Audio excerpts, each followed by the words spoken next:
সামনে আসতেছি।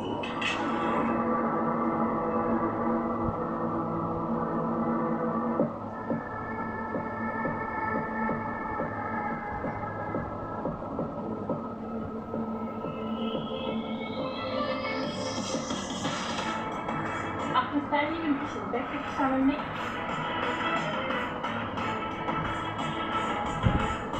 কি করতেছেন আপনি? কি আমার তুমি ভিক্ষা করতেছো? ফকিরের বেশি তোরে দেখতে আসছি। তোর হাতে কে দান? কে মারছে তোরে? কি যে কম আম্মা, আমার ঘরে কে মারবো? কিন্তু দেখলে আবার মামড়ি হইব।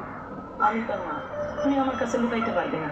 মানে তুই আমার লোকের সব তোর যা মন চাইবে তাই করবি। বিয়ের জন্য কোনো চাপাচাপি করুন না, তুই আমার কাছে থাকবি। সব সব আম্মা তুমি চলে যাও, আমি আমার শাশুড়ি চলে আসবে, তুমি যাও। মেন তুই ভালো তুই সব তাতে চলে। এই এই তোর যদি আমি তোর থাকতে দেবো না, তুই সব। আম্মা যাও, তুমি যাও।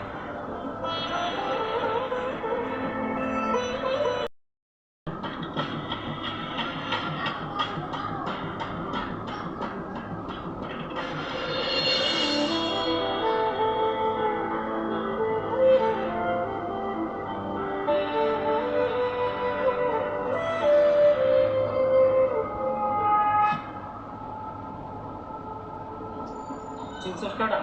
না ম্যাডাম, পরাদের বউ মিম। আরে না, পরাদের বউ মিম সারাদিন মায়ের উঠতে থাকে, ও ঘর থেকে বাইরে হবো কেমন? সেইটাই তো আমি বুঝতে পারতাছি না। তুই হুট করে দেখে কেমন চিনা হলাইলি? তোর ধারণা ভুল। নিমে গ্রামের মাইয়া ওরা ছোটবেলা থেকে চিনি। দোস্ত ভুল আর সঠিক আমি জানি না, আমার কেন জানি মনে হইতাছে এটা মিম। চল ফলো করি। যদি এটা ফরহাদের বউ হয় তাহলে বিষয়টা চিন্তা। ফরহাদের বউ আমরা যাই করি, বিষয়টা তদন্ত করা দরকার। আর তুই ঠিকই বলছিস, চল। নগদে 500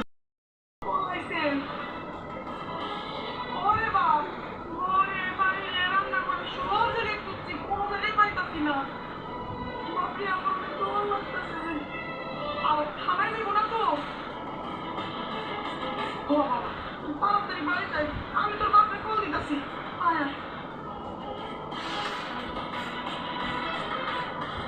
মার্কেটে মনে হয় কোনো কামে গেছে। আমার ভাই করে দে, নাইলে কিন্তু তোর খবর আছে না।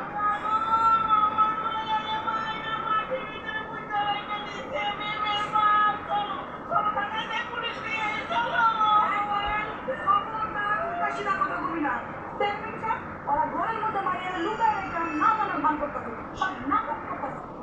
মোবাইলে ফোন দিছিল? দিছিলাম, মোবাইল বন্ধ হইতাছে। আমার বইয়ের যদি কিছু হয় কাউরে জানুন না, সব গুলারে আমি ফাঁকি তৈরিতে জুলাবো করে দিলাম। এই থামো তোমরা, বিষয়টা আমার একটু দেখতে দাও। আচ্ছা কথাটা একবার ভেবে দেখ। আগ্রহ ভাই দেরি হয়ে গেছে, চলো বাড়িতে যাও। দোস্ত ঘটনা কি রে? মনে হচ্ছে প্রেম ঘটিত, কিন্তু নিয়ে কাজটা করতে পারলো। তাছাড়া কি করবো? সারা জীবন পরাদের মাইক দিবা খাইবো। আর আইস হোক কাইল হোক, পরাদের প্রতিশোধ নেওয়া শেষ হইলে পরাদের ঠিকই চাইলে দিব। তারপর বেচারে কি অবস্থা হইব একবার ভেবে দেখছো? দেখ তো তুই কিন্তু নিজের পক্ষ নিয়ে কথা বলতেছ।